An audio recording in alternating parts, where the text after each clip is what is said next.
como é que a gente vai fazer, né? Eu peço que você feche o seu áudio, né?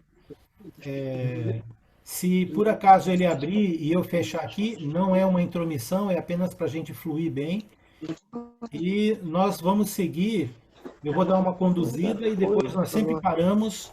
E aí, nessa parada, você pode fazer suas perguntas, né?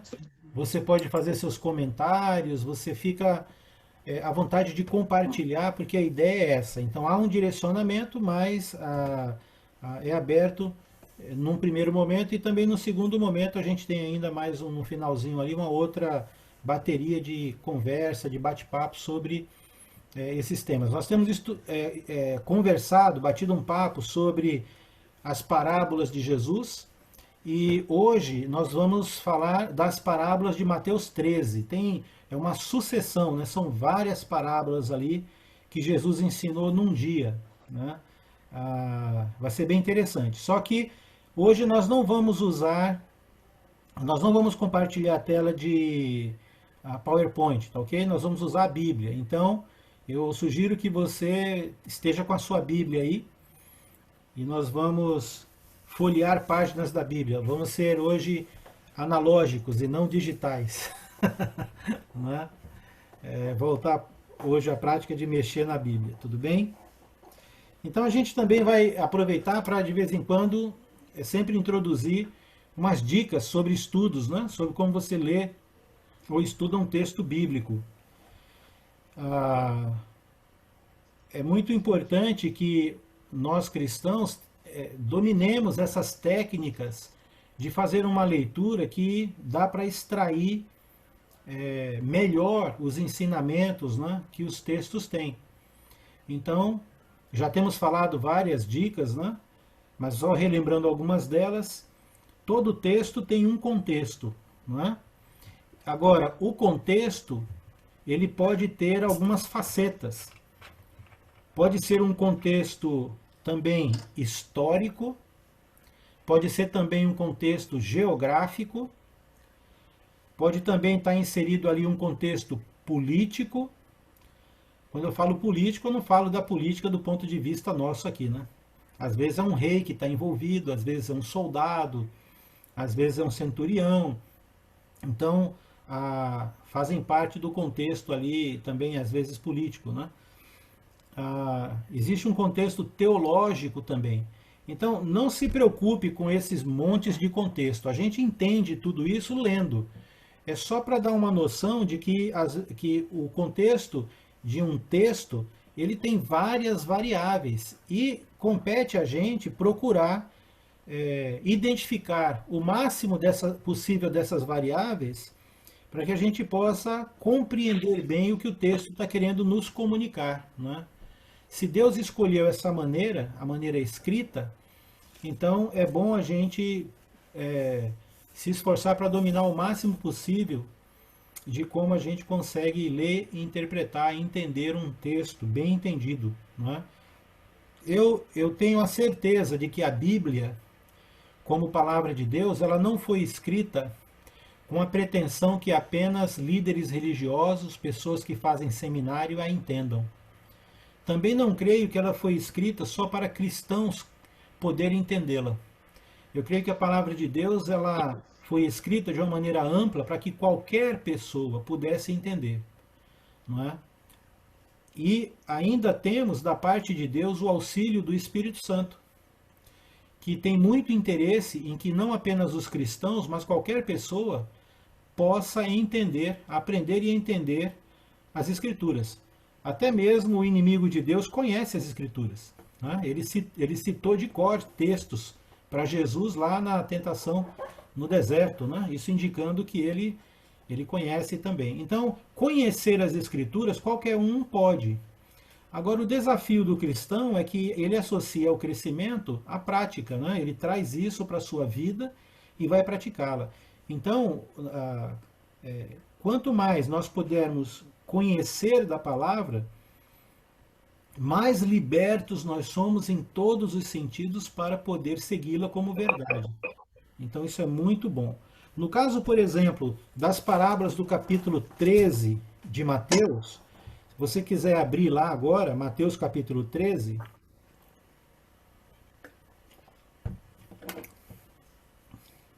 você vai perceber que no versículo 1 ali tem a parábola do semeador. Depois no capítulo 13, versículos de 1 a 9. Aí depois do versículo 10 até o versículo 23, é a explicação da parábola do semeador. Então, existe algumas parábolas, como por exemplo, a do semeador e a do joio, Ele não está que aparecendo, o não. próprio Jesus, ele explica. Olha que maravilha! O nosso instrutor, o nosso professor é o próprio Jesus, porque ele dá a parábola e depois ele vai lá e explica o que, que é. Então não tem, estas não tem como ter problema algum de interpretação, não é? Porque é só ler e já está lá. Muito bom. Outras parábolas são mais complexas. Jesus até as fala, né, de propósito para que as pessoas não entendam mesmo. E nós vamos ver exatamente isso em Mateus 13, que é a explicação de que por que Jesus ensinou por meio de parábolas. E essa explicação que o texto bíblico nos dá é exatamente para que as pessoas não entendessem. Olha que loucura! Como é que pode, né? No sentido mais amplo, né? Jesus ensinar para que as pessoas não entendessem. Mas nós vamos entender melhor esse texto quando chegar lá. Depois aí no versículo 24 ao 30, nós temos a parábola do joio e a explicação dessa parábola do joio está em versículos 36 a 43, ok? Só muda o local ali, o ambiente, mas é a parábola e a explicação. Versículos 31 a 32, você está vendo aí é o grão de mostarda, na sequência, parábola do fermento, depois Jesus, porque ele falou em parábolas, aí no 44, um versículo só, nós temos a parábola do tesouro escondido, depois a da pérola e depois a parábola da rede. Essas três parábolas aqui são chamadas de parábolas do reino, porque vão começar exatamente falando que o reino dos céus é semelhante e aí dá os ensinamentos, né? Depois, no 51, nós temos a parábola das coisas novas e coisas velhas, e depois Jesus prega em Nazaré e é rejeitado ali em Nazaré. Então, no capítulo 13, veja, são várias parábolas, né? Tem bastantes aí, parábolas. Mas antes de nós irmos em si para o capítulo 13, é interessante saber que o Evangelho de Mateus, eu creio que muitos sabem disso, estou chovendo no molhado só, né? Ele foi escrito focando os cristãos judeus, né? Então, quando Mateus escreveu, ele escreveu para esse público, o público judaico, mais especificamente. Evidentemente, esse evangelho foi copiado e ele serve hoje para qualquer pessoa no mundo. Mas, num primeiro momento, era dar o seu relato para a comunidade judaica. E quando chegamos aqui no capítulo 13, a gente percebe que Jesus já estava antes fazendo algumas coisas. Porque olha só como é que começa o versículo 1. Reinaldo, você pode ler esse versículo 1 para a gente? Sim. Capítulo 13, né? Isso. Naquele mesmo dia, Jesus saiu de casa, foi para a beira do lago da Galileia, sentou-se ali e começou a ensinar. Muito bem. Jesus gostava de praia, né? Se ele morasse aqui em Florianópolis, ia se esbaldar, não é? Tem várias passagens de Jesus que ele fez na beira do lago, né? Do mar da Galileia. Por quê? Porque eram aldeias de pescadores. E aldeias de pescadores ficam exatamente à margem do mar ou à margem do lago. No caso aqui, o lago da Galileia. Ok? Mas note que logo no primeiro versículo, aí as primeiras palavras diz o quê? Naquele mesmo dia, algumas traduções vai dizer. A sua disse como, Reinaldo? No início? Foi isso mesmo. Naquele mesmo dia, Pronto. Jesus saiu de casa. Beleza. Então, naquele mesmo dia. Ora, o texto já está me dizendo, então, já está me comunicando que naquele mesmo dia, então eu vou voltar, eu vou lendo o texto atrás, né, o capítulo 12, até encontrar onde Jesus estava para que o texto me dissesse, naquele mesmo dia ele fez também isso. Então, aquele dia começou quando? Onde começou aquele dia? Não é? Então, a gente vai voltando. Como a maioria das Bíblias já tem a divisão feita aí por versículos, por tema, tem os cabeçários, fica um pouco mais fácil. É só você voltar no início de cada cabeçário que você vai encontrar algumas dicas. Vou dar um exemplo aí, ó. Por exemplo, versículo 46 do capítulo 12. Capítulo 12, 46. Nós estamos agora na busca de quando esse dia de Jesus começou, porque o capítulo 13 é uma parte daquele dia, tá certo? Então, olha lá o 46. Falava ainda ao povo, e eis que sua mãe e seus irmãos estavam do lado de fora, procurando falar-lhe. Então, nesse mesmo dia, um pouco antes, Jesus estava dando outra aula, outro ensino, em algum lugar, e lá do lado de fora chegou a família dele, né? A mãe e os irmãos. E aí pediram para falar com Jesus naquele dia. E aí Jesus falou: quem é meu pai, minha mãe e meus irmãos, senão aqueles que fazem a vontade do meu pai? Essa era a ideia ali. Mas veja, ele antes estava ensinando e a família dele estava presente. Isso quer dizer que, muito provavelmente, no capítulo 13, versículo 1, quando Jesus estava. Quando ele saiu de casa, pode ser que os seus parentes estavam lá. Ok? Porque foi no mesmo dia que ele recebeu a visita dos seus parentes. Mas era no sábado. Então, vamos voltando, né? Vamos voltando para ver. Aí quando chegamos lá no versículo, capítulo 12, versículo 15. 12, versículo 15. Mas Jesus, sabendo disto, afastou-se dali. Muitos o seguiam e a todos ele curou. Então, antes de Jesus ter dado aquele estudo que a família dele estava lá fora, ele estava também dando um outro estudo e houve alguma situação aí que ele se afastou do lugar que ele estava e continuou ensinando e curando pessoas, porque muitos seguiram ele. Muitas pessoas seguiram. Agora, vai no versículo 9, capítulo 12, versículo 9. Nós estamos voltando. Tendo Jesus partido dali, entrou na sinagoga deles. Isso quer dizer que o versículo 15, quando diz, sabendo disso, afastou-se dali, afastou-se da onde? Da sinagoga. Correto? Porque no versículo 9, Jesus saiu de algum lugar e foi para a sinagoga. Entrou na sinagoga, fez um ensino. No versículo 15, ele saiu daquele local e muita gente o seguiu, ele curou essas pessoas e ensinou também muitas pessoas. Ok? E onde ele estava sábado. Antes? Capítulo 1. No versículo 8 era sábado. 12, 1. Agora. Versículo 1 do capítulo 12. Por aquele tempo, em dia de sábado, passou Jesus pelas searas.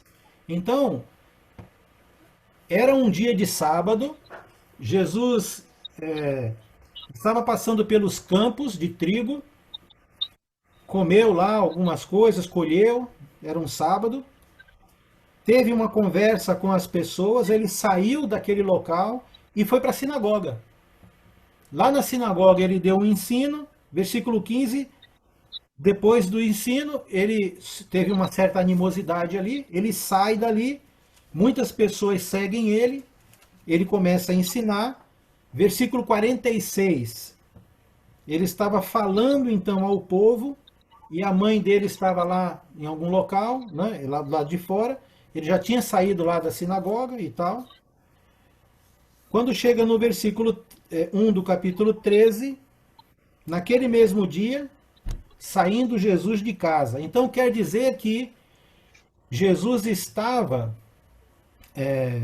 muito provavelmente, ali na região do Mar da Galileia, em Cafarnaum, embora Nazaré fique relativamente próximo, não é, de Cafarnaum, mas ele estava ali em Cafarnaum. Como que a gente sabe disso? Porque ele saiu de casa e foi se assentar na beira do lago da Galileia. E Nazaré não fica no lago da Galileia, fica mais para o interior da Galileia. Então em Nazaré não tem mar, nem dá para ver de lá o mar da Galileia. Na verdade, Nazaré fica muito próximo mesmo do Vale de Megido, lá onde tem o Monte Carmelo, né? Alguns outros montes famosos também, mas o Vale de Jezreel, né? Mas dá para ir em um dia ou meio dia de caminhada aproximadamente ali, dá para chegar no Mar da Galileia, descendo mais para o sul. Então isso significa que tudo isso está acontecendo onde?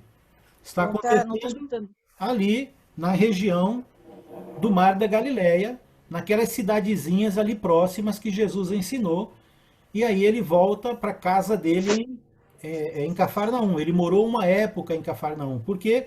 Porque alguns textos vão dizer que Jesus saiu de sua casa, como este aqui, e era lá em Cafarnaum.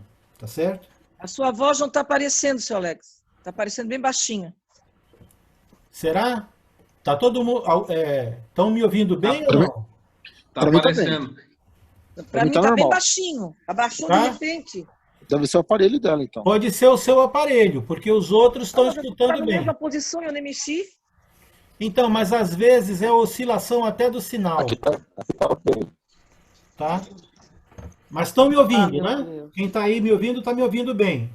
Tá bom, Estou ouvindo, tudo bem. eu vou aumentar um pouquinho do volume da voz só. Tá bom? Senão eu vou gritar muito, Sandra. Tá ok. Outra sugestão, Sandra, se você tiver fone de ouvido, põe seu fone. Põe um fone de ouvido que melhora. Alex, Oi.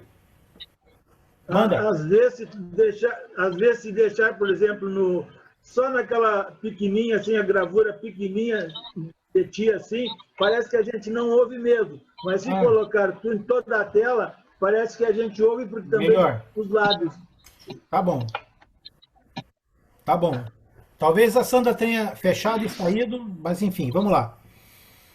Então, quando Acabei você... de botar em toda a tela, não adiantou nada. Então coloca o fone. Põe um fone de ouvido que você vai ouvir melhor. Então no 13:1 nós temos ali naquele mesmo dia, então já sabemos que foi um dia exaustivo, né? Jesus está fazendo vários ensinos, ele vai para a casa dele e naquele mesmo dia ele sai da casa dele e vai se assentar na beira da praia, na beira-mar. O que acontece lá no versículo 2? O texto diz que grandes multidões se reuniram perto dele, de modo que ele entrou num barco e assentou-se e toda a multidão estava em pé na praia. Então Jesus providencia uma espécie de palco ali, né, de púlpito, para poder atingir mais pessoas com a fala dele. Ele pega um barco, né, se afasta um pouquinho e aí vai falar para aquela audiência lá. E aí o que ele vai falar? Versículo 3. E de muitas coisas que lhe falou por parábolas e dizia. Então veja, Mateus, na sua lembrança daquele dia, escreve que neste dia que Jesus entrou num barquinho para ensinar, ele ensinou muitas coisas por parábolas, por meio de histórias. Parábolas é uma história que revela uma verdade. Então a história é contada para dar sentido a uma verdade, não é? A um ensino. E a primeira parábola nós já até estudamos, já até conversamos sobre ela, que é a do semeador. Então eu vou pular esta do semeador porque nós já tratamos dela antes. Eu só vou tocar um pouco aqui. Então Jesus ele usa muita coisa simples, as cenas do cotidiano dele. Esta do semeador ele vai falar a respeito do propósito, né, da semente. que é quem chama a atenção aqui é o semeador em relação à semente, que é a palavra de Deus e tal. E aí, essa é uma palavra fácil porque ele vai explicar. Então, qualquer um que lê aqui a parábola, ele tem a explicação do versículo 10 em diante da parábola do semeador, ok? Mas veja, nesta parte que ele vai para a beira do mar, a primeira parábola citada é a parábola exatamente do semeador, que está relacionado ao quê? Está relacionado a disseminar, a ensinar a palavra de Deus, a pregar a palavra de Deus. E ao mesmo tempo tem um alerta que nesta questão de semear, de pregar a palavra de Deus, o êxito vai ser pequeno, não é? Ele dá a proporção aqui de que 4 tipos de solo, só um realmente prosperou. A maior parte não prosperou. Então, nós devemos entender que quando se trata de pregar a palavra, semear a palavra, nós não vamos ter uma abundância, né, de resultados positivos ou que vão perdurar em relação ao que Jesus mesmo está colocando na parábola. Mas uma vez a semente frutificando, esta semente pode ter um poder de produção muito grande, não é? Então, ao mesmo tempo que ele vai falar que a produtividade em relação ao plantio pode ser pequena, ele diz que esta a quantidade, ou seja, pequena, também pode surpreender, porque ela pode prosperar muito como semente. Então tem um equilíbrio aqui, uma equivalência. Nesta parábola aqui, Jesus então está falando sobre um tipo de semeadura que também existia naquela época, que era a semeadura que acontecia geralmente em pé de montanha. Então, o semeador ele não arava a terra, ele saía jogando sementes. Esse é um estilo, tá? De plantio antigo. Em determinados tipos de solo. Ele sai jogando a semente. Por que isso? Porque na parábola do joio, nós vamos ver que Jesus vai citar também um plantio, mas é diferente do plantio de jogar semente a ermo. O plantio da parábola do joio é um plantio planejado, arado o solo. Então são maneiras diferentes de plantar, ok? Jesus vai usar. Então quando chega no versículo 24, passando aí a parábola da semeadura, do semeador, a gente percebe que ele vai falar sobre plantação ainda. Ele vai falar sobre colheita. E ele agora vai acrescentar algo que foi introduzido no solo. Então é uma espécie de continuação da parábola do joio, mas configurando um elemento a mais. Ok?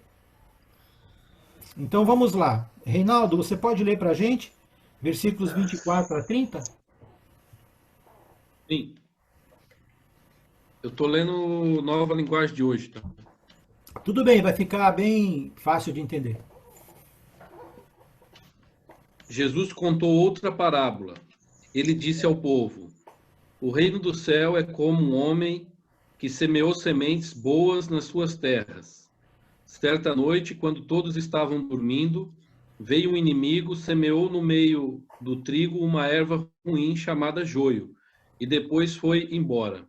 Quando as plantas cresceram e se formaram as espigas, o joio apareceu.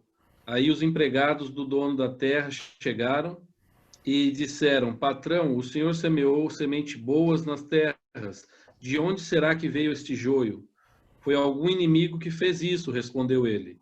E eles perguntaram: o senhor quer que a gente arranque o joio? Não, respondeu ele, porque quando vocês forem tirar o joio, poderão arrancar também o trigo. Deixem o trigo e o joio crescerem juntos até o tempo da colheita. Então eu direi aos trabalhadores que vão fazer a colheita: arranquem primeiro o joio e amarrem feixes para ser queimado. Depois colham o trigo e ponham no meu depósito. Era até o 30. Tá certo. É 30, então tá certo. Tá certo. Então, Percebe que Jesus agora vai propor uma outra parábola para essa mesma multidão. Só chamando a atenção que no versículo 2 do capítulo 13, o versículo 2, grandes multidões se reuniram perto dele. Grandes multidões. É provável que não eram apenas os moradores lá de Cafarnaum, mas também das cidades circunvizinhas que Jesus tinha passado para ensinar. Talvez naquele dia ele tenha até ido em algum vilarejo próximo ali e as pessoas seguiram ele. Pessoas vindas de outros lugares estavam ali, além dos moradores de Cafarnaum. Ok? E quando ele termina então a parábola do semeador, ele muda o estilo de plantio, mas continua falando sobre plantação, sobre semente, colheita. Não é? Então está dentro do mesmo tema agrícola aqui. Só que, neste caso, ele fala de um homem que semeou o seu campo, mas o que aconteceu? Quando ele dormiu, não é? Descansou, o inimigo veio e semeou de propósito joio no meio do trigo. A gente percebe, parece que há um indício aqui, de que quando os lavradores procuram o dono da seara para dizer que cresceu o joio junto, depois de um tempo, quando apareceu o joio, eles falaram: o senhor quer que a gente arranque? E o Senhor disse: não arranca não, para que não corra o risco de vocês arrancarem junto o trigo e se perca, né, o trigo. Então, qual poderia ter sido o propósito deste inimigo quando semeou o joio? Alguém tem uma ideia? Qual seria o propósito do inimigo? Não deixar vingar o trigo, né? Matar Perfeito. o trigo, o joio matar. Muito bem. Prejudicar o agricultor. Né? Perfeitamente. Matou as duas aí, né? Era um duplo propósito, né? O primeiro propósito, com certeza, devia ser inveja. Ele queria prejudicar o dono do campo, né? Porque ele é apresentado aqui como um inimigo. Agora, ele queria prejudicar o dono do campo fazendo o quê? Com que o trigo, quando o joio crescesse e os agricultores fossem arrancar o joio, danificassem também o trigo. Essa seria a maneira dele prejudicar o dono das terras, o homem que mandou semear, o agricultor. E fica muito claro aqui que Jesus está tratando de uma estratégia de Satanás. Então, esta parábola ela vai indicar uma estratégia que Satanás tem. E aqui parece que a estratégia é que ele infiltra, ou se infiltra, na igreja, nos campos do Senhor. Não é? E parece que ele se infiltra nos campos do Senhor de uma forma que só vai ser perceptível, visível, ou melhor, só vai ser dividida, retirada, quando Jesus voltar. Isso faz sentido com algumas parábolas que Jesus falou. Por exemplo, em Mateus 24 e 25, Jesus deu a parábola 25 do julgamento, do grande julgamento. E ele disse que quando ele voltasse, só naquele momento que ele iria separar a ovelha de cabrito. Aqui é separar o trigo do joio. Mas quando? No dia da colheita. Ok? Então, o que isso significa para nós cristãos? Nas congregações ou nas igrejas, onde você frequenta? Se alguém aqui se alguém aqui frequenta qualquer igreja, seja como for, tem uma vida religiosa, né? O que significa então isto para nós? Alguém tem alguma ideia? Uma voz feminina.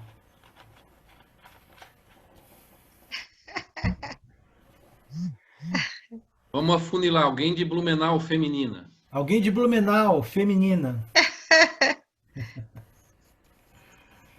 Muito bem. Então vamos lá. Significa que o que Jesus está querendo dizer é que nos campos do Senhor, e poderíamos entender aqui como igreja, existe algo acontecendo dentro, por dentro. E é algo que não provém do Senhor. E você pode perguntar, como isso? Bem, é só olhar, às vezes, para nós mesmos. Eu não quero dizer que nós somos joio, mas eu quero dizer que nós enfrentamos muitos problemas de ordem espiritual que podem até nos tornar joio, sem querer. E há outros que podem ser introduzidos até, nem sabe que são, mas são. Eu já vi Alex, Oi? Oi?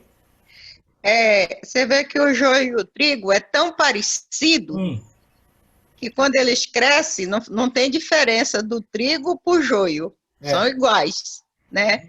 Então, isso nós temos dentro das igrejas hoje. Claro que nós temos. Claro. E até nós mesmos podemos tomar bastante cuidado para que isso não aconteça também conosco. Exatamente. Dentro das famílias, dentro das empresas, dentro de qualquer grupo social, dentro dos governos, das prefeituras, das escolas, não é? Sempre tem aquelas pessoas que elas têm o que esse inimigo tem. Inveja, tem o desejo de ser o do contra, né, de prejudicar.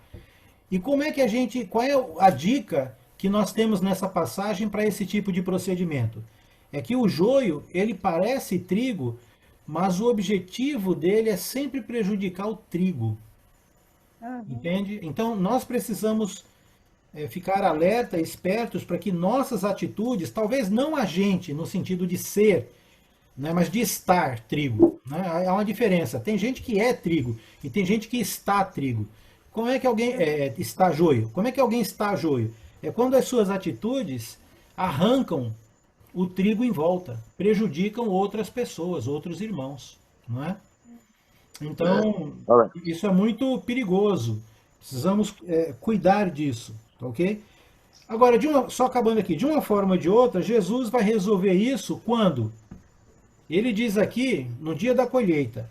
Então, meus irmãos, é algo que nós temos que aprender a conviver, saber lidar, estar preparado e esperto, porque isso faz parte do processo da igreja. A igreja, do ponto de vista humano, porque a igreja ela pode ser vista em dois níveis, né? O nível espiritual é aquele que, quando Deus olha, ele só enxerga pessoas puras e limpas. Por quê? Porque ele olha por um filtro chamado Jesus. E a visão de Deus é filtrada pela lente chamada Jesus. Agora, daqui para baixo, a igreja é um ambiente onde pessoas pecadoras e com toda sorte e tipo de pecado, de desejo e às vezes até de maldade, como o joio, estão misturadas convivendo. Entende? Então há um nível de relacionamento humano na igreja e há uma perspectiva de visão sobrenatural, né, espiritual, que passa pelo conceito da filtragem de Jesus, da purificação dele. Então, nesse âmbito dos relacionamentos humanos, nós como pecadores, precisamos tomar muito cuidado, é por isso que a palavra de Deus está cheia de uns aos outros, cuidado, considere o outro maior, melhor que você e tal, e tudo. Não seja arrogante, seja hospitaleiro. Por quê? Porque são relacionamentos. E são os nossos relacionamentos que vão determinar a qualidade daquela congregação. Uma congregação que se relaciona bem, que é saudável nos seus relacionamentos, ela atrai pessoas. Não é? Então ela vai ter mais êxito.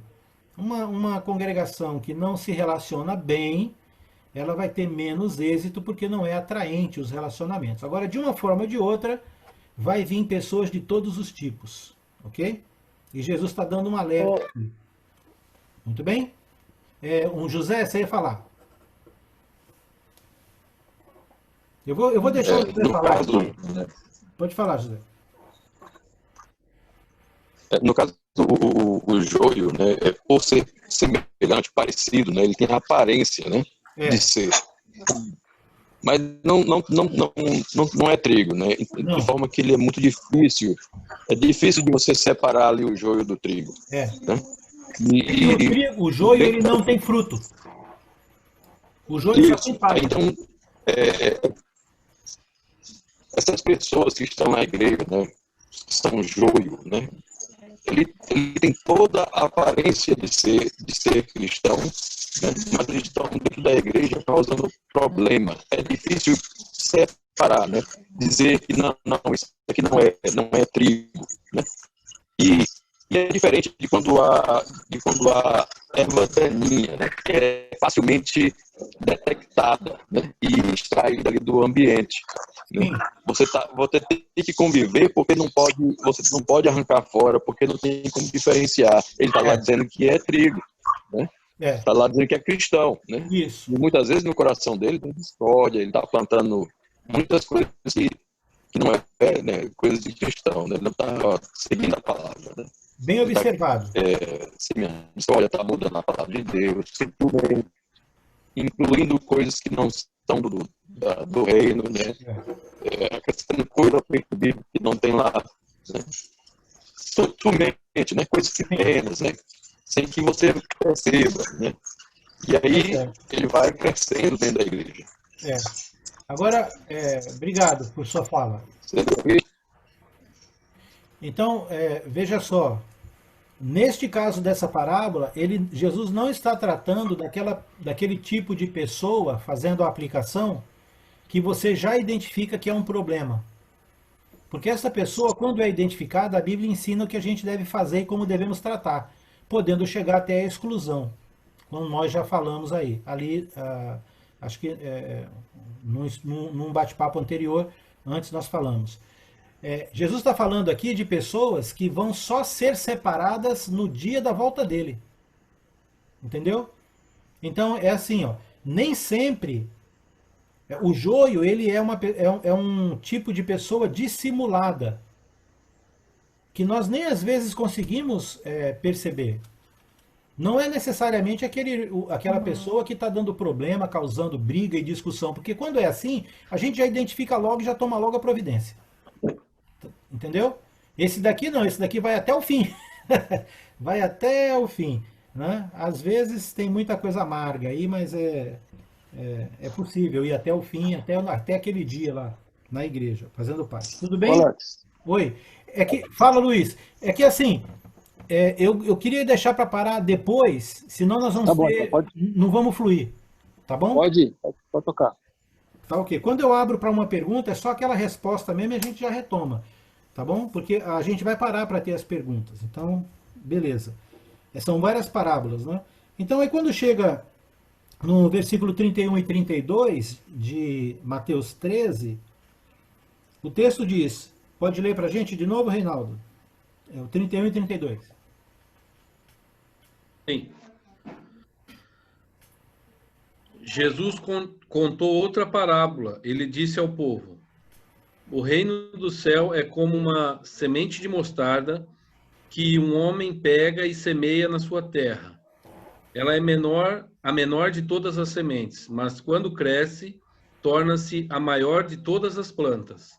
Ela até chega a ser uma árvore, de modo que os passarinhos vêm e fazem ninhos nos seus ramos. Tá. É evidente que Jesus está falando aqui de um tipo de planta que é horta, né? Eu não sei se você já viu um pé de couve, mas tem pé de couve que é gigante, né? Mandioca também, se não corta, fica gigante. Jesus está falando aqui de uma semente, de uma hortaliça ali, que tem uma semente bem pequenininha, mas que se ficar, ela se torna uma árvore até, pode se tornar uma árvore. É o que Jesus está dizendo aqui. Ele não está dizendo que é a maior árvore do mundo, né? Senão a gente poderia entender literalmente aqui, e aí Jesus estaria errado, porque a sequoia é a maior árvore do mundo, né? E não é a mostarda. Mas aqui ele está falando de hortaliças de porte pequeno, médio, que se colhe rápido, né? Mas se deixar, fica muito grande a semente de mostarda. Mas notou que ele também está falando de semente? A parábola é agrícola ainda. Ele fala primeiro da semeadura direta, né? Depois ele fala do campo, que é arado, que é aproveitado, o trigal. E agora ele vai para uma outra parábola de semente também, agrícola, né? Usando a mostarda aqui. E aí ele diz então que ele propõe essa parábola, dizendo que o reino dos céus é semelhante a um grão de mostarda. Então, se na primeira parábola a semente ela produz cada 4 uma, e essa uma 60, 100 por uma, se o joio é o campo de trigo do Senhor e o inimigo tem planos para ele, agora Jesus vai revelar um poder comparando o reino dos céus a essa semente pequena que o homem planta no seu campo, mas que quando floresce e cresce, ela atrai as aves, faz sombra, cria ali um bioma, não é? Uma árvore, ela cria um bioma, tem insetos, pássaros, tem vários organismos que vão viver ali, né? Na copa, nas folhas, nos galhos, nas raízes e assim por diante. E ele compara então o reino dos céus a isso. Agora veja bem, um problema que nós temos quando é falado reino dos céus é a concepção do terceiro. O que significa isso? Quando Jesus diz o reino dos céus ele vai ser implantado na terra, a nossa ideia é que o reino dos céus é a igreja. A ideia mais comum que os irmãos têm, que vem na mente, é a igreja do Senhor. É o reino. Na verdade, o reino dos céus é você. Eu não sei como que eu saio daqui no celular. Você é a igreja. Compreende a aplicação? Então, veja bem, em Mateus capítulo 6, vamos abrir lá, Mateus 6. Eu falei do celular. Mateus capítulo 6. Vai lá comigo. Versículo 25. É a famosa ansiedade pelas coisas da vida, certo? E aí Jesus fala que, pode ler, Reinaldo, para nós o versículo 25? Mateus capítulo 6, versículo 25. Estou fazendo uma comparação para aplicar o que significa reino dos céus. Por quê? Porque lá em Mateus 13, quando Jesus fala a primeira parábola ali, se referindo à semente de grão de mostarda, ela é o reino dos céus. Então, vamos ver o que é o reino dos céus, né? Pode ver, só o 25. Tá. Por isso eu digo a vocês, Sabe que eu não tô não se preocupem com a comida e com a bebida que precisam para viver, nem com a roupa que precisam para se vestir. Afinal, será que a vida não é mais importante do que a comida? E será que o corpo não é mais importante do que as roupas? Então Jesus está falando sobre a ansiedade que as pessoas não devem ter, os discípulos dele, sobre como viver nesta terra. Ele vai falar de necessidades básicas, comer, beber, vestir e assim por diante. Quando chega no versículo 32 e 33, olha o que ele diz sobre estas coisas para os seus discípulos. 32 e 33? Isso. Pois os pagãos é que estão sempre procurando essas coisas. O Pai de vocês, que está no céu, sabe que vocês precisam de tudo isso. Portanto, ponham em primeiro lugar na sua vida o reino de Deus e aquilo que Deus quer, e Ele lhes dará todas essas coisas. Exato. Então, Jesus fala no 31 sobre estas coisas, de como nós devemos viver nessa terra. Ele está dizendo que é para eu e você não nos inquietarmos, não vivermos ansiosos. E aí no 32 ele vai dizer que quem vive ansioso por estas coisas são as pessoas que não têm Deus, os pagãos. E aí ele diz: vocês que não são pagãos, entendam que o vosso Pai sabe da vossa necessidade e vai suprir. Evidentemente, ele vai suprir da maneira que Deus entender que é adequada para cada um de nós.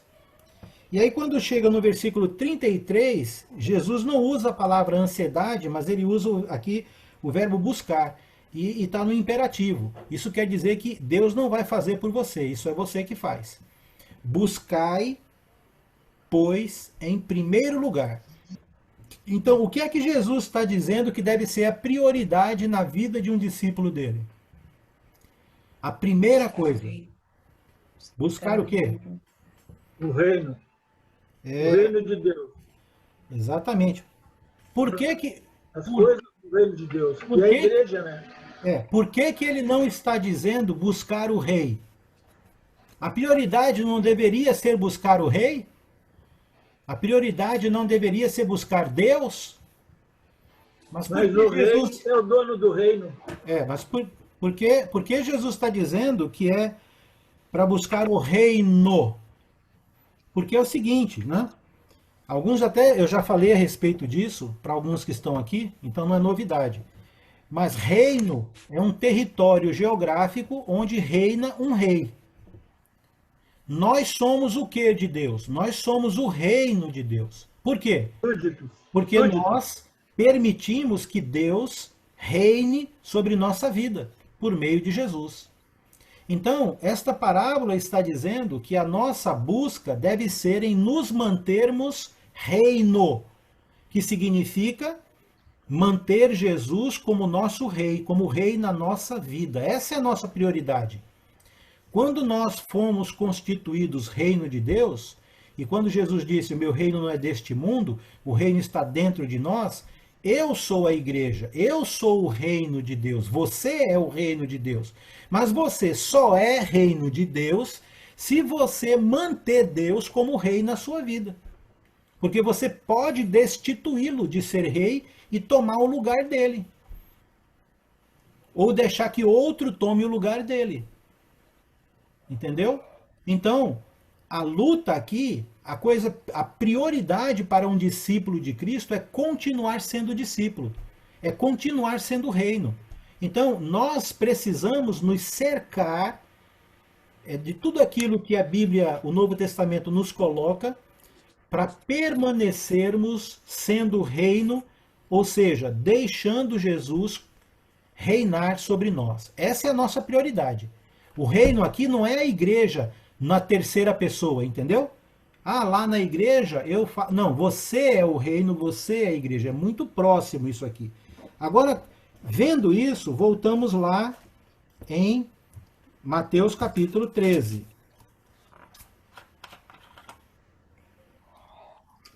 No grão de mostarda. Ora, o reino de Deus é semelhante a um grão de mostarda. Vou ser sincero, né? Jesus está te chamando aqui de insignificante. Você e eu somos um grão de mostarda. Geralmente, tirando a arrogância, todos nós, quando olhamos para nós mesmos, nós não atribuímos a nós merecer ser reino de Deus, merecer a salvação, merecer estar diante de Deus. No geral, todos nós, quando nos avaliamos, estamos sempre aquém do que Deus gostaria que nós tivéssemos. Raramente nós vamos encontrar uma pessoa dizendo, eu estou muito bem com Deus. E quando encontramos, quase que já reputamos como um arrogante. Não é? Porque a nossa avaliação pessoal, a nossa avaliação própria, ela sempre tende a ser negativa. E, de fato, essa tendência ela é verdadeira, porque nós fomos contaminados pelo pecado e a salvação nós não merecíamos. E mesmo depois de cristãos, de seguidores de Cristo, de reino, nós ainda continuamos pecando, pisando na bola com Deus.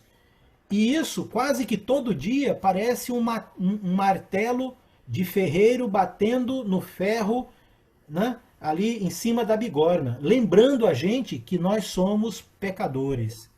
Então, a avaliação que nós temos de nós mesmos, ela é pequena, ela é pobre, medíocre. É como Jesus disse, é um grão de mostarda, invisível quase. Pois é, mas essa é a nossa percepção. Porque na percepção de Deus, que enxerga diferente, você e eu valemos a vida de Jesus. Valemos o plano de salvação. Valemos a criação desse planeta. Valemos sermos chamados filhos. Valemos todo o amor de Deus. E olha o que ele fez e faz por nós, por você e por mim. Então é um choque de percepção. Nós somos pequenos, insignificantes, grão de mostarda, reino. É verdade. Mas Jesus vai dizer, pois esse grão de mostarda, plantado no solo adequado, adubado, porque aqui é um homem que plantou no seu campo, né? Você acha que um homem que planta no campo um grão de mostarda, ele faz como? Não aduba? Não cuida? Não vai ver, não trata, não agoa? Claro. É um agricultor, ele vai fazer tudo o que é possível. Então, se eu e você, como insignificante que somos, se estivermos nos nutrindo, sendo cuidados, sob os cuidados do agricultor, que é Deus, o que acontece com a gente? Nós não somos tão insignificantes assim, não é? Nós não somos. Nós passamos a ser potencialmente uma árvore que atrai vida, atrai para nós, ok? Então, nesta parábola aqui do grão de mostarda, nós temos uma realidade real nossa, mas o conceito que Deus tem é um conceito diferente do nosso. Ele vê a mostarda como uma árvore. Ele enxerga no futuro. Ele vê potencial em cada um de nós. Entende esse conceito aqui? Ainda Tá. Vamos falar sobre a última parábola aqui, que vai tratar ainda da semente, porque a próxima ele vai falar sobre a do joio, que é uma explicação, está relacionada. Né? Aqui nós já vimos lá do 24 ao 30. E aí nós vamos parar para um pouco, tá? A parábola do fermento, então. Versículo 33, um versículo só. Vamos ver. Disse-lhe outra parábola. Então Jesus está continuando o ensino lá no barco, lembra? Está lá no barco. O reino dos céus é semelhante ao fermento que uma mulher tomou e escondeu em 3 medidas de farinha até ficar tudo levedado. Agora Jesus vai pegar o trigo, né, da parábola que semeou no campo, ali, ou do semeador, e vai usar as propriedades dela para multiplicar. Porque o fermento, na antiguidade, ele era feito da própria massa. Então, se triturava o trigo, se fazia uma massa, como se fosse uma farinha, né, de trigo, fazia-se uma massa e deixava ela apodrecer. E aí, aquela massa podre, ela seria uma base para fermentar outras massas. Então, quando havia colheita, em casa se tinha já a massa fermentada, podre, com bactérias. Fazia-se uma massa nova, se pegava uma parte da massa velha, colocava dentro e sovava. Fazia sova, misturava bem. Deixava ela descansar, ela vai e cresce. Então o fermento era feito com as bactérias de uma massa de trigo mais velha, apodrecida. Entendeu o ponto? Não era gotinhas ou coalho, como se faz hoje para queijo e assim por diante. Não, era extraída da própria massa. Então, nesta parábola, Jesus está dizendo que o reino dos céus, ele tem uma propriedade interessante. Ele, como semente em si, também tem a condição de impregnar o que está perto e contaminar positivamente. Fazer aquilo crescer. Entende o que está sendo colocado aqui? Se as outras parábolas, a palavra, o reino dos céus, é uma semente, é você, e você frutifica, nesta parábola aqui, você contamina, você contagia. O reino dos céus, que somos nós, não apenas temos propriedades que são atribuídas a nós mesmos, nas nossas vidas, como também o fato de estar presente, de estar onde nós estamos, vai contagiar o ambiente. Entende isso? Por exemplo, o apóstolo Paulo, em Romanos, em 1 Coríntios 7, quando ele fala sobre casamento, e ele trata ali de um casal que vem para o reino, vem fazer parte do reino, e um vem e o outro não. Um é cristão, o outro não. Ele diz então que o cristão, ele santifica sua casa, seus filhos. A esposa cristã santifica o marido e os filhos, e vice-versa. Quando José, que era um servo do Senhor, estava preso lá no Egito, o que aconteceu na cadeia? Quando ele estava na casa de Potifar, o que aconteceu com os bens de Potifar? Quando ele se tornou governador do Egito, o que aconteceu com o Egito?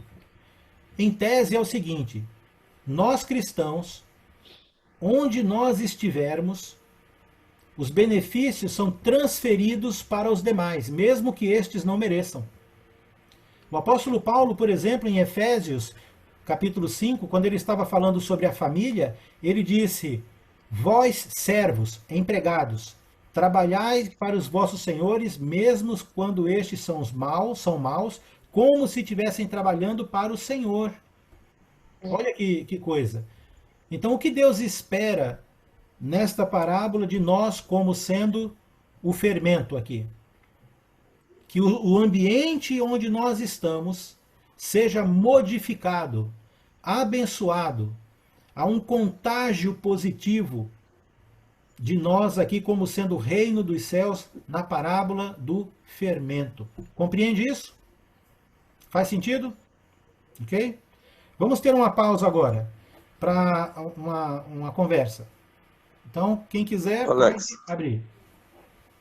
Alex, no bate-papo tinha duas irmãs que queriam falar, daí eu expliquei ali que tu ia abrir, tá? Então, vamos dar prioridade, José, para essas duas irmãs, depois você volta a falar, pode ser, meu querido? A Fabiana e depois a Cecília. Fabiana, pode abrir. A Benta também está com a mão levantada ali, depois ela pode falar. Vou mostrar aqui. Então, a minha pergunta era sobre o 24, né? O joio e o trigo. Tá. Porque eu estava lendo aqui, aí me deu uma pergunta no meio. No meio dessa quantidade de homem que dormia, né? Veio o inimigo e semeou o joio e nenhum desses homens viram. Penso eu que Deus tinha um propósito no meio dessa semeadura toda. Uhum. Tu tá entendendo? Tô. A pergunta eu fiquei meio assim, né? Tá. Qual era a ideia de Deus nesse negócio? Ok, veja bem, quando é contado uma parábola, a gente precisa tomar cuidado porque não é para se levar em conta todos os detalhes minuciosos ou o que é contado na parábola. Existe sempre uma ideia central, ok? Não quer dizer aqui que Deus está dormindo e foi pego de surpresa. Não, é apenas uma história, uma parábola que quer chamar a atenção a uma verdade. Qual que é a verdade aqui dessa parábola do joio? É que tem gente tramando contra. O inimigo, ele está atento e ele está trabalhando. E nós precisamos tomar cuidado. Esse é o âmago aqui, ok? Não quer dizer que A ideia é que a gente possa ter atenção no que está fazendo. Isso. E prestar atenção, né, ao redor, em volta da gente, quem são os nossos amigos, Isso. Quem são os nossos inimigos, e aqueles que querem o bem e aqueles que não querem o bem. Mais ou menos isso aí, né? Isso. Não é tão importante, Fabiana, se os homens estavam dormindo ou não na parábola. O importante é o seguinte: quando o Senhor sabe do que houve, que decisão ele toma, né? E que há um inimigo. Então, a parábola em si quer dizer, existe um inimigo que está prejudicando. E nós já sabemos quem é. E precisamos estar atentos, porque muitas vezes essa convivência vai ser uma convivência até o final dos tempos, aí, até há de tempo, né? Até Jesus voltar, nesse sentido. Então, a riqueza dos detalhes, a gente precisa fundir no principal da história. Senão vira uma alegoria.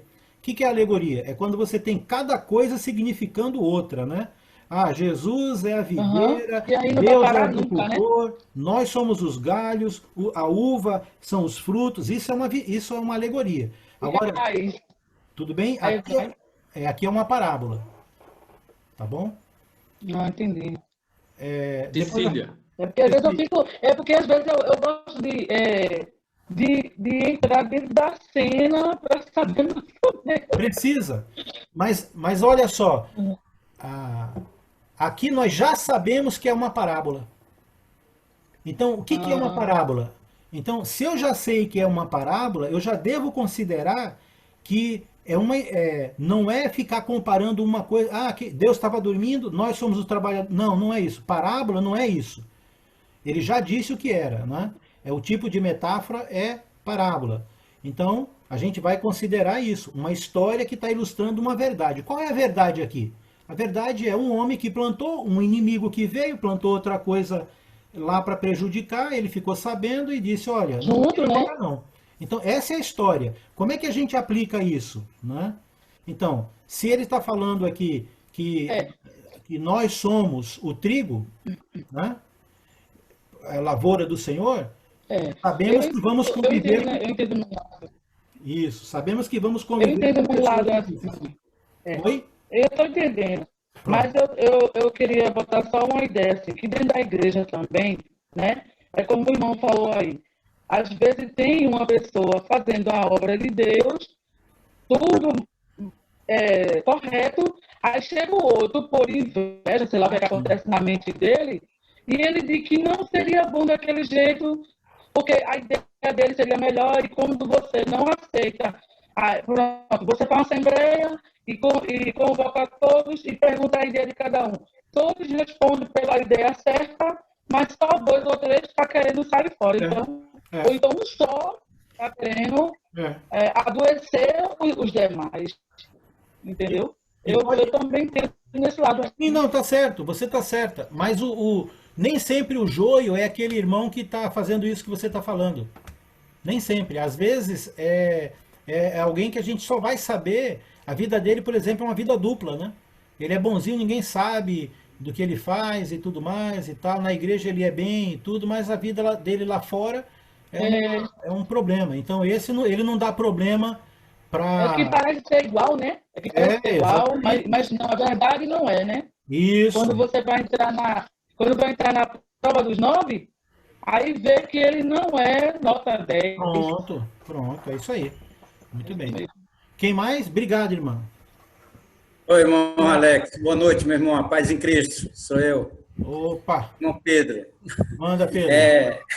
Alex, não é nem uma pergunta, e sim um comentário sobre o joio e o trigo, né? A diferença que eles têm, né? A questão da planta em si, né? Que, claro, a parábola ela é um comparativo, né? E a planta em si, a diferença é porque, no caso, o joio, ele é uma planta dura, rígida, né? Ele não se curva, né? Ele, quando o vento bate, ela facilmente, às vezes, ela pode se quebrar toda. Já o trigo, né? Ela tem aquela curvadura, né? Quando o vento bate, ela se curva e ele, por isso, não se quebra, né? Ele suporta o vento, o sol com mais facilidade, né? E além do fruto, né? Além do fruto que o joio, ele só tem palha, né? Ele não tem caroço dentro, né? Essa diferença que eu creio assim que Cristo implantou para a gente observar, né? Que a pessoa que não é um trigo, ele não vai se curvar na tua palavra, na minha palavra, nem em determinadas palavras ele não se curva para determinadas atitudes. Assim é a vida do ser humano. A gente dá para observar como a própria planta em si ela já é. Se a gente observar as pessoas, elas são muito parecidas. Agora, Pedro, É só isso mesmo. Agora, Pedro, pense no seguinte. No contexto da parábola, o joio ali foi colocado para que, quando arrancasse também o trigo, certo? Esse era o objetivo. Por quê? Por que alguém arrancaria uma erva daninha de perto de uma planta? Porque a erva daninha, ela vai roubar a umidade, a seiva, os nutrientes ali, correto? Então, a ideia ali não é necessariamente as características de cada um, mas a ideia ali é que a erva daninha, que é o joio, ele atrapalha o crescimento do trigo, ele rouba os nutrientes e por isso deveria ser tirado. Agora, Jesus diz para não tirar. Então veja, na aplicação, esse não tirar significa que nós que somos trigos temos que cuidar muito bem de nós para não sermos afetados por joios. Porque eles vão existir. Vai ter. Então, é mais um alerta para nós que somos o trigo do que necessariamente a questão do joio. O joio, ele vai estar lá. Já existe esse alerta. Mas muito obrigado aí por sua colocação. O Humberto, e aí depois a gente segue. A questão do joio é que está no coração, né? Só quem sonda os corações é Deus. Nós não temos esse poder de sondar os corações. Perfeito. Nós não vamos saber quem é o joio. Né? Ele está lá, oculto no cantinho dele. Né? E só vai saber no dia do julgamento mesmo. É ele que vai ser. Pronto. Mas assim, a minha observação era mais em cima do que falou em relação ao fermento. Né? Que tu disse que tem ele traz benefício até para ele fora. Né? A palavra anterior com relação à mostarda, né? Que ele vai dizer no finalzinho que de modo que as aves do céu, né? Vem alinhar assim seus ramos. É a mesma coisa, o mesmo sentido, é isso? De trazer benefício. Eu não consegui entender muito bem, porque está picotando muito a tua fala. Está cortando, Humberto. Está cortando muito. Tenta falar sem o teu... Deixa eu repetir. Tenta falar sem o... Tá. O sentido que você falou do fermento de beneficiar, né, do efeito de beneficiar, né, comparando até com José, né, quem é os gentios, ou melhor, quem é de fora da igreja, né, é o mesmo sentido da parábola anterior, né, que é da mostarda, quando diz que as aves do céu vêm e alinhar-se nos seus ramos, não é isso? Isso, exatamente. No sentido do grão de mostarda, ela está ali estática, né? As aves vêm se aninhar, ela oferece isso. Mas no sentido do fermento, é um pouco mais... Ele está impregnado, ele está misturado. É como Jesus diz, vós sois o sal da terra, vós sois a luz do mundo. Não se acende uma luz para esconder. Então, a ideia aqui é mais agressiva. A ideia aqui é que nós, como fermento, devemos estar onde? No meio da massa, impregnado, no mundo, mas transformando o mundo, né? Em contato com as pessoas. Há muito se tem a ideia de que quanto mais religioso e espiritual, mais você sai do mundo, mais você fica longe do mundo. Então, isso não é bem a verdade, porque analisando Jesus, que é o puro, o santo, o perfeito, você vai ver ele impregnando o mundo, indo até as pessoas, tocando, falando, conversando e não saindo do mundo. Se Jesus fosse um religioso mega espiritual, como algumas religiões pregam, ele teria ido morar no Himalaia, lá no Monte Everest, né? E ninguém ia encontrar ele. Mas não foi assim. Ele veio e ele estava em contato com as pessoas. Então a ideia aqui é que nós temos essa propriedade nessa parábola de estarmos no meio da massa, né? Esse é o ponto. Oi? Tudo bem? Mais alguém? Vamos seguir que o tempo está passando? Não? Oi. Alex. Oi, fala, Cláudio. Eu estava me lembrando aqui da oração de Jesus Cristo, lá em João 17. Sim. Quando ele pede ao Pai para não tirar os discípulos do mundo, mas para guardar do maligno. Exatamente. Nós temos que fazer a diferença. Jesus, ele não pediu ao Pai para tirarmos do mundo, né, mas que pudesse guardar do maligno. Isso. Era isso.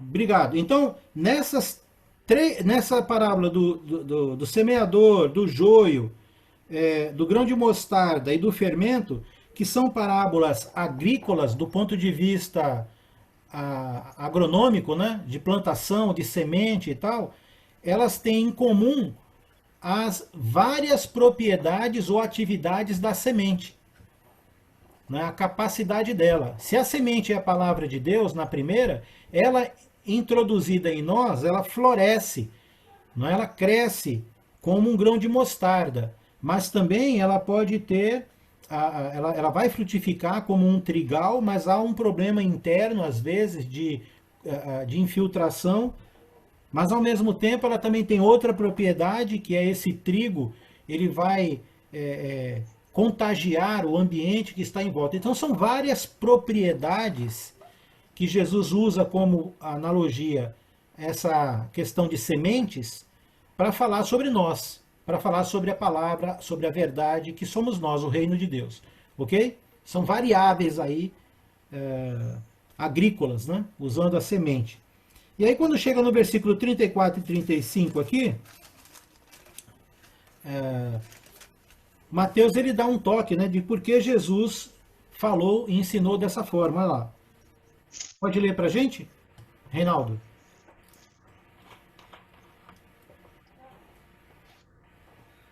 Todas estas coisas disse Jesus às multidões por parábolas, e sem parábola nada lhe dizia, para que se cumprisse o que fora dito por intermédio do profeta. Abrirei em parábolas a minha boca, publicarei coisas ocultas desde a criação do mundo. Muito bem. Está em Salmos, né? Davídico lá. Então, Jesus ensina por parábolas por cumprimento de uma profecia. Em outro texto lá, relacionado a isso, diz que ele ensinava por parábolas para que as pessoas não entendessem, não é? E qual que era o sentido disso, então? Desse tipo de ensinamento? Veja bem, para que o reino que Jesus está pregando pudesse ser vivencionado e entendido, compartilhado e vivido, era preciso acontecer o que com ele, Jesus? Morrer, não é? Quando que a igreja, o reino é estabelecido na terra? O que era preciso acontecer para que o Espírito Santo fosse dado às pessoas? Lá em João 7. Era preciso que Jesus fosse glorificado, ou seja, morto. Ele teria que morrer e ressuscitar. Então, como que alguém poderia entrar no reino? Como que alguém poderia estar totalmente preparado, pronto, sabendo de todas as coisas, se ainda não tinha acontecido, deveria acontecer ainda eventos para que isso pudesse ser possível? Então, o que Jesus está fazendo aqui, ele está preparando as pessoas para algo que realmente só faria sentido depois. Porque até então, que lei estava vigorando? A lei mosaica. Mosaica, exatamente. Jesus descumpriu algum mandamento da lei? Não, ele cumpriu todos. O que significa isso? Significa que isso no direito ele é fácil de entender. Na política também, no legislativo. É assim, ó. Antes de uma lei mudar, essa lei ela vai ser discutida pelo legislativo. E ela só vai valer quando ela for publicada e na publicação tiver a data do início em que ela começa a valer. Ok? Geralmente a maioria é quando é publicada. Então, enquanto as alterações da lei, as novidades estão sendo debatidas, que lei está valendo? A antiga. Então, Jesus, tudo que ele ensinou sobre a nova aliança, até aquele momento estava no debate. E, evidentemente, em vários aspectos, as pessoas não estariam preparadas, sobretudo os judeus, até que os eventos fossem acontecendo ao ponto de, assim, poder valer a nova aliança. Jesus disse, nem um tio nem um iota será tirado ou acrescentado da lei, até que tudo se cumpra. Então, muita coisa do que Jesus está falando aqui, realmente não faz sentido para os ouvintes. Faz sentido para nós. Porque nós vivemos depois dos fatos. Nós já sabemos tudo, temos as escrituras prontas aqui, já esclarecidas, para poder saber na história o que aconteceu, como aconteceu, por que aconteceu. Eles não tinham o que nós temos, o tempo a favor deles. Tudo era muito novo, até porque, mesmo depois que a igreja veio, lá em Pentecostes, o reino veio, ou seja, passou a vigorar a nova aliança, muitos judeus, ou melhor, quase que todos os judeus convertidos ainda eram zelosos da lei. Eles faziam uma compatibilização, eles viviam como a lei e tinham Jesus como Messias. Eles não eram totalmente imersos na nova aliança. Eles ainda circuncidavam seus filhos, ainda iam os sábados na sinagoga, ainda não comiam certos animais e tal. Eles não falavam com não-judeus, eles não comiam com não-judeus. O evangelho não foi pregado para não-judeus. Para o evangelho começar a ser pregado para um não-judeu, foi 15 anos depois de Pentecostes. E o primeiro foi Cornélio, um temente a Deus. E deu o que falar. Leia lá Atos 10 e 11, que você vai ver o que Pedro teve que fazer para poder os irmãos em Jerusalém aceitar que um pagão, que um gentil pudesse se tornar um cristão, porque eles criam que somente judeu podia ser cristão. Então veja, Jesus falou por parábolas neste período, por quê?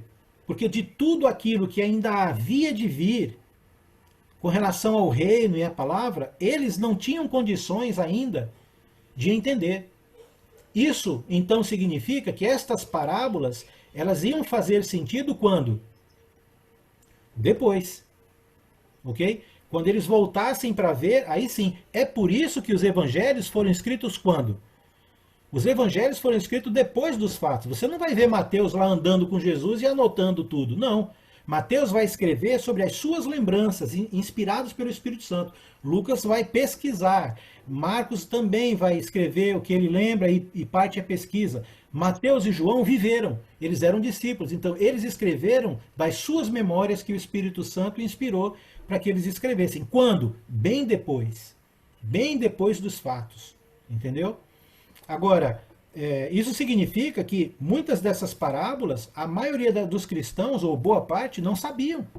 Eles sabiam da pregação do Evangelho, talvez um contasse uma coisa ou outra, mas quando isso veio à tona em forma escrita, então a posteridade, além daqueles que leram os primeiros, até hoje, nós podemos ler essas memórias. E podemos agora fazer a correlação com outros textos bíblicos. Mas naquele momento, para muitos, só quando Jesus explicasse alguma coisa. Para a maioria, as parábolas elas eram histórias que podiam até ser interpretadas, mas a interpretação não era completa. Porque muitas coisas só vai fazer efeito depois. Ok? Depois. Então, a parábola do joio. Eu acho que nós não vamos ter tempo hoje para ir até a frente, além da parábola do joio. Eu vou só falar sobre essa e nós vamos terminar por causa do tempo. E aí falamos as parábolas do reino, as outras 3, no próximo, porque é longo, né? Então agora Jesus vai explicar... Próxima quarta, né, Alex? Próxima quarta. Jesus vai explicar a palavra do joio. Aí nós terminamos com a explicação dele. Vamos lá, Reinaldo, pode ler? Sim. Eu mudei a versão para ficar igual a sua. Ok. No 36, né? Para frente ali até o 43, né? Uhum. Tá. Então, despedindo as multidões, foi Jesus para casa. E chegando-se a ele, os seus discípulos disseram: explica-nos a parábola do joio do campo. E ele respondeu: o que semeia a boa semente é o filho do homem. O campo é o mundo, a boa semente são os filhos do reino. O joio são os filhos do maligno. O inimigo que o semeou é o diabo. A ceifa é a consumação do século, e os ceifeiros são os anjos. Pois, assim como o joio é colhido e lançado ao fogo, assim será na consumação do século. Mandará o Filho do Homem os seus anjos, que ajuntarão do seu reino todos os escândalos e os que praticam a iniquidade, e os lançarão na fornalha acesa. Ali haverá choro e ranger de dentes. Então os justos resplandecerão como o sol no reino do seu Pai. Quem tem ouvidos para ouvir, ouça. Ok. Parece até uma alegoria, né? Não é uma alegoria, por quê? Porque, por exemplo, os trabalhadores que dormiram, que ficaram dormindo lá. Então, qual a relação? Então, Deus está cochilando, não está cuidando do campo dele? Tal. Então, veja, se a gente for ficar procurando literalmente correlação das coisas, se perde, ok? Então, a história pode até ter vários paralelos aqui, como ele colocou, mas ela não é 100% comparativa, tá? Do ponto de vista das ações aqui. Mas uma coisa interessante, no versículo 36, acabou o estudo público, né? Jesus sai do barco, lembra? Ele está em Cafarnaum, ele saiu de casa, foi para a beira da praia, multidões lá apareceram, ele está ensinando as parábolas. Aí acabou de ensinar. Percebe que ele não explicou para ninguém? E nem os apóstolos mesmo entenderam? Porque eram histórias. Muitas pessoas entenderam vários sentidos aí, várias coisas. Jesus volta para casa. Em casa, os discípulos então chegam para ele e perguntam: olha, nos explica então essa parábola aí do joio e do campo. E aí Jesus dá o pleno entendimento. E esse pleno entendimento, ele serve para nos alertar, assim como serviu para os discípulos, né? Quais são os personagens aqui que Jesus faz a correlação, né? Ele diz então: quem semeia a boa palavra é Jesus, ele mesmo. Aí ele traz o evangelho, a palavra de Deus. O campo, o mundo. Boa semente, filhos de Deus. Joio, filhos do maligno. O inimigo é quem semeou, que semeou é o diabo. Então, isso significa que na igreja, aqui, veja bem, o campo é o mundo, tá? O mundo, mas isso inclui a igreja. A igreja que somos nós, estamos no mundo. Isso significa tanto de forma congregacional, na membresia da igreja, como literalmente no seu trabalho, na escola, seja onde for, nós estamos imersos no mundo, tá ok? E aí, a ceifa é o final. E os anjos são os que virão para ceifar, os ceifeiros. E aí, onde estiver o joio, ele será recolhido, ação condenatória do juízo de Deus, e o trigo, ação beneficente, né, poderosa do reino de Deus, que é estar com ele em glória. Tá, qual efeito isso tem na sua vida, na nossa vida? Saber disso agora, que efeito deve ter? Como é que você deve estar? Alguém quer falar?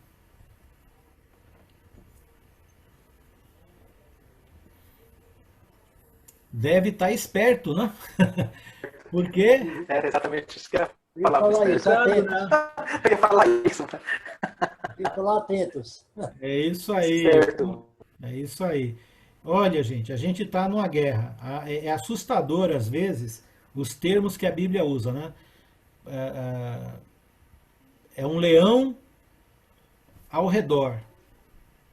É uma armadura, porque está tendo uma guerra e tem os dardos inflamados do maligno.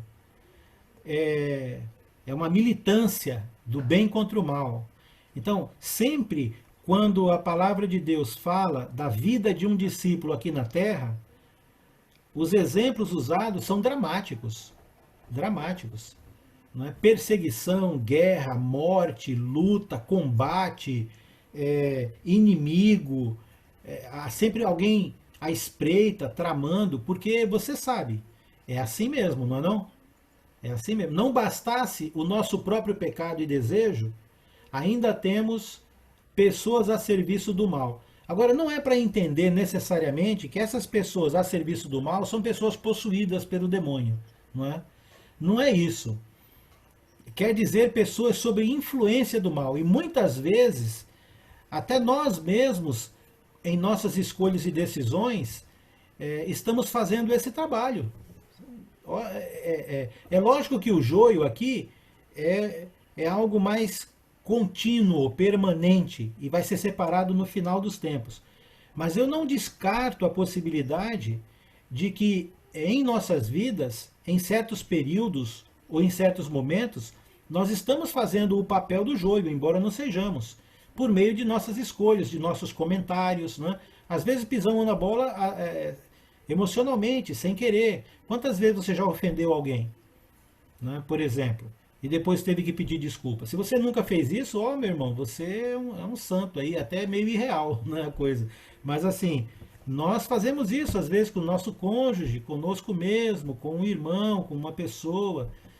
Então, quando nós não retratamos isso, aí sim estamos fazendo o papel do joio, mas devemos ficar em alerta para que não sejamos nós também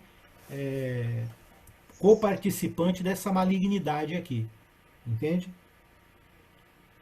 Alguém quer comentar alguma coisa? Só fazer um comentáriozinho. Já ali no final, os apóstolos, lá em Lucas 24, 44 e 45, quando Jesus disse que tinha que ser cumprido tudo nele, né, os salmos, profetas, né, e a lei mosaica, aí eles vão entender as escrituras. Aí que diz que aí eles foram compreender. Nesse aspecto, sim. Eles vão entender quem é Jesus, a missão dele, não é? Eles vão entender.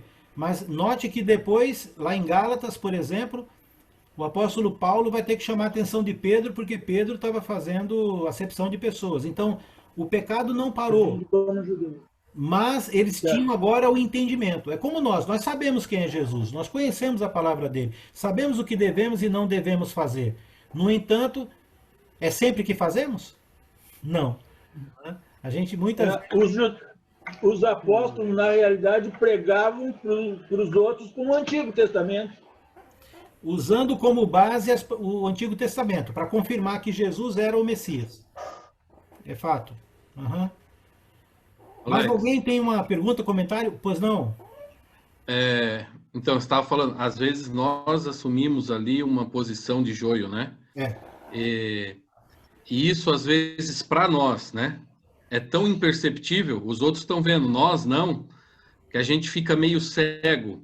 Eu lembrei do caso de Davi, que é um homem segundo o coração de Deus, né?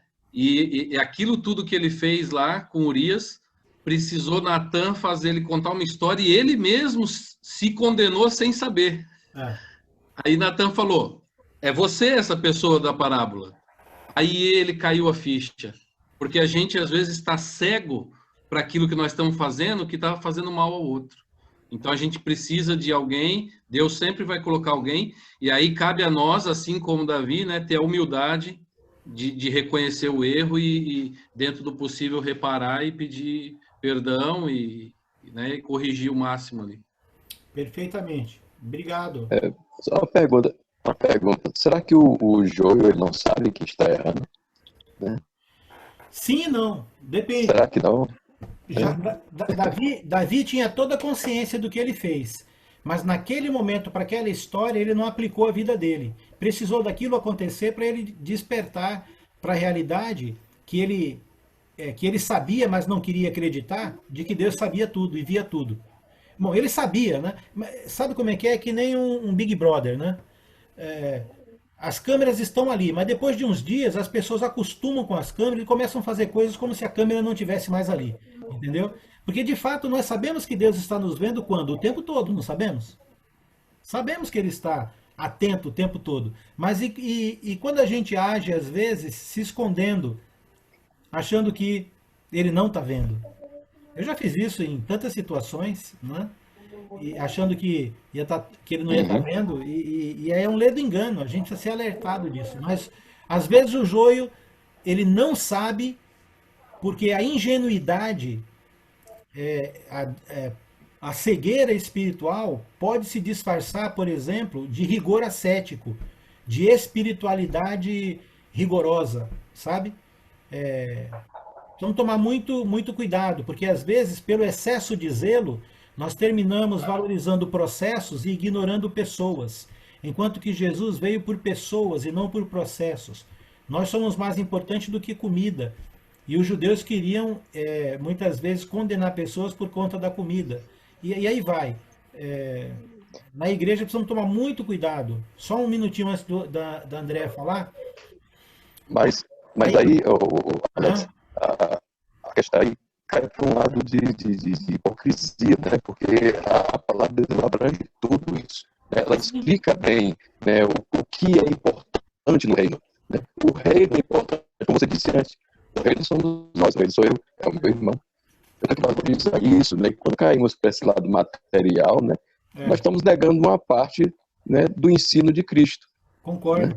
Ou seja, não tem como dissociar, né, isso, embora alguns queiram fazer isso, né? Não tem como.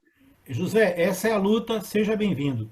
É por isso que no reino, na palavra, Deus incluiu perdão, arrependimento, confissão, oração. Por quê? Porque Ele conhece a gente. Então, perfeição no Novo Testamento, ser perfeito, não é não ter pecado. Isso é impossível, segundo diz o 1 João capítulo 1 ali. Né? O que acontece é, Deus não está tão preocupado com o pecado quanto Ele está pelo fato de ver o nosso compromisso com a verdade, mesmo em face ao pecado, o que nós vamos fazer? Porque a luta é essa. Entendeu? Você é que nem um chiclete, gruda aqui, tira, depois vem outro ali. O que não pode é parar de lutar. O pecado não é problema na vida da gente, desde que a gente permaneça lutando. O problema é quando a mente cauteriza e a gente para de lutar. Aí é que é um problema. Santidade é um processo. Alex, tem André. Tem pessoas que gostam de ser joio. Então, mas aí é um tipo de joio, né? Mas tem pessoas que o ser joio é ser bonzinho na igreja, tudo bem, mas tem vida dupla, você nunca vai saber. Tem vários tipos aí. Isso aí o meu questionamento é com relação a isso, né? Se o joio ele é consciente do pecado. Né? Ele é consciente, mas ele faz. Ele quer mostrar-se uma coisa na igreja, né? E tem uma vida dupla, considerando aí. Ele saiu da igreja, né? Aí o cristão acabou. Né? Não, mas e aquele que só gosta de prejudicar, Alex?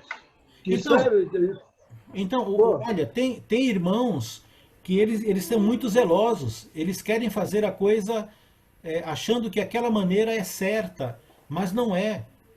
Tratar, por exemplo, uma gravidez inesperada fora do casamento com uma jovem, não é. Você tratar desse pecado e da vida dessa pessoa não é para destruí-la. Então não é para chegar lá e fazer na frente de toda a igreja e contar pormenores e envergonhar a pessoa e depois dar um pontapé e dizer que não é. Não funciona assim. Não é? Nós somos chamados para recuperar pessoas. Elas só não são recuperadas se elas não quiserem. Depende mais da atitude delas do que da nossa. Às vezes, um irmão precisa de um confronto, como foi Natan com Davi. E aí vem o arrependimento. Agora, Davi não tinha consciência do que ele fez? Claro que ele tinha consciência do que ele fez, mas ele agiu como se Deus não soubesse, como se tivesse tudo bem. Até o momento que ele foi confrontado. Então eu diria que tem pessoas que têm consciência e sabem muito bem, e é dissimulado. E tem pessoas que acham que eles estão fazendo aquilo porque a visão que eles têm do reino, de Deus, do tratamento, é aquela. Até eles também serem confrontados. Então eles erram o Paulo diz isso em Romanos, que os judeus, eles erram porque eles são extremamente zelosos segundo a lei. Mas eles não exercem a misericórdia e o amor. Então, vai ter vários tipos, né? Vários nuances. Mas antes de terminar, a Andréia ali... Alex, Sandra, a Andréia já estava, Sandra, antes de ti. Pode ser, Andréia? Depois o Alex já foi respondido, meu querido. Obrigado. Amém, então. Tá. Eu ia falar, já foi. Todo esse estudo, né? Eu vejo a conversão é o começo de uma grande transformação. E nós temos que mudar todo dia. Todo dia a gente tem que ir crescendo. É um crescimento. A vida espiritual, a vida, como é que eu digo? A nossa vida cristã é uma vida que é o crescimento diário. É diário, é um trabalho diário para que a gente chegue lá na frente, não tão, né? Tem que chegar mais limpinho lá na frente. Então, é uma semente. Uma semente, eu vejo dessa forma. Muito obrigado, Sandra. Pedro? Alex, aí quando tu estava falando da questão do... se o camarada, ele sabe ou não sabe se ele é joio, né?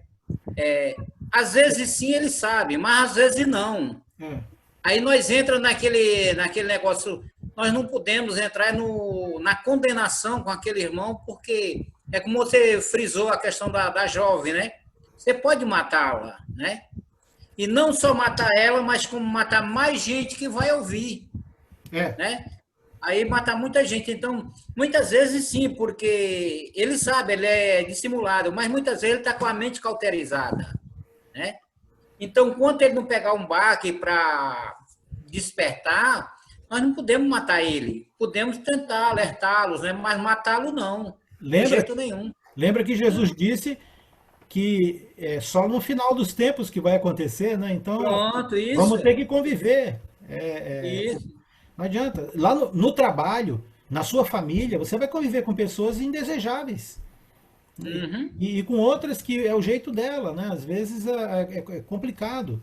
Não tem irmãos que nós temos mais afinidade do que outros? Quando Paulo diz que nós devemos tolerar em amor, suportar em amor, é que o amor ele tem essa característica, ele suporta o defeito dos outros. Tem certos defeitos em alguns irmãos que eles são meus irmãos, mas eu tenho dificuldade em conviver. Porque me afetam mais do que outros, né? É tanto que Jesus disse uma coisa que às vezes a gente fica até irritante, né? Mas foi Jesus que disse, o teu pior inimigo é dentro da tua casa. Aí tu vai sair de casa por causa disso? Pois é. Não pode. Tu não vai ter que conviver, aprender, lidar com aquilo, sem arrancar e sem espancá-los. É isso aí, meu irmão. Vamos para frente. Valeu. Bom, alguém mais gostaria de falar? Eu, Alex, Neia. Oi, Neia, pois não. Alex, eu acho que Deus permite que a gente tenha o joio e o trigo, para a gente aprender a conviver com as pessoas diferentes, né? Porque não podemos julgar, quem vai julgar é só Deus, né? Porque no momento que a gente não sabe realmente quem é o joio, porque a gente convive com aquela pessoa e a gente não sabe. A gente não pode julgar. Só Deus no final que vai julgar, né? Não é assim? É assim mesmo. Você tem uma visão muito boa. Parabéns. Só Deus mesmo que dá a condição da gente poder, em coisas ruins, ver coisas boas. Então, acho que cabe lembrar aqui, que eu também já falei para alguns, a gente encerra com essa fala. Eu sempre digo que se Satanás soubesse que Jesus, morrendo daquela forma, salvaria a humanidade, Satanás seria o guarda-costas de Jesus e Jesus ia morrer de velhice. Né? Entendeu? Então, a gente vê claramente nos evangelhos que quem tramou para Jesus morrer na cruz, por um lado, foi o próprio diabo, Satanás. Ele usou os sacerdotes e o sumo sacerdote, usou amigos íntimos de Jesus, Judas, usou a lei romana, Pôncio Pilatos, e ele desejou, tramou e fez tudo para que Jesus tivesse a pior morte possível. E ele estava dando risada e se deleitando e achando, acabei com o cara, acabei com ele. Por outro lado, você vai perceber que quem planejou a morte de Jesus daquele jeito foi Deus. Isso estava cifrado em profecias do Antigo Testamento, em Isaías, em Salmos, em tantos outros textos, né? Ele foi como ovelha muda perante seus criadores e agradou o Senhor a moê-lo. Tudo aquilo era plano de Deus. Então, o que deixa Satanás mais irado na existência dele é saber que, na verdade, ele achando que estava acabando com Jesus, estava, na verdade, trabalhando para Deus, fazendo o plano de Deus acontecer exatamente como Deus tinha planejado.